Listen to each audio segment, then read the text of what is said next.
Donald Trump's still running his federal occupation of Washington, D.C.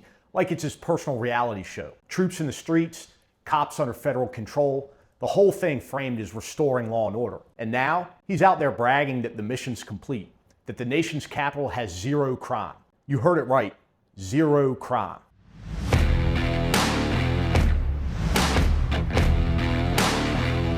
Let's be clear, crime in D.C. was already trending down. Homicides were falling. The city went nearly 2 weeks without a killing before Trump ever showed up with his cameras and his generals. But none of that matters to him. What matters is the narrative, the big shiny claim. I fixed it. I solved it. The problem is, when the facts don't line up with his story, he doesn't admit it. He bends them. He reshapes what words mean until reality fits the picture he wants you to see. Think about what it takes to stand in front of a crowd and declare there's no crime in a major American city. Not less crime, not a safer city. No, zero crime. You can only say that if you're willing to pretend entire categories of violence don't exist. If you're ready to wave away the parts of human suffering that don't serve your narrative. That's the sleight of hand here. He's not just selling a miracle turnaround.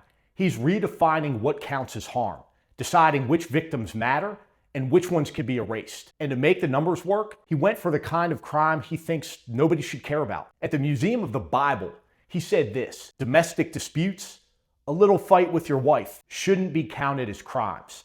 That's how he explained it away. Not a homicide, not a robbery, not a carjacking. Just your wife getting beaten in her own home. Just another statistic he can sweep under the rug. What a surprise, considering the man has long viewed women as just another notch on his belt. Something to own, control, and to use as he pleases. Just like with his old pal, Jeffrey Epstein. And let me tell you something. If any man ever laid a hand on my daughters, if anyone ever tried to pass it off as a little fight, I'd lose my motherfucking mind. When Trump shrugs off domestic abuse as background noise, he's telling you exactly what he's always believed. Women are expendable.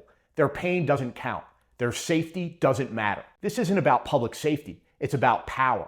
And Trump will twist the numbers, rewrite definitions, and erase victims if it helps him look like a savior. That's not zero crime. That's zero respect for the truth and zero respect for women. And the longer we let him redefine reality, the more dangerous that reality becomes.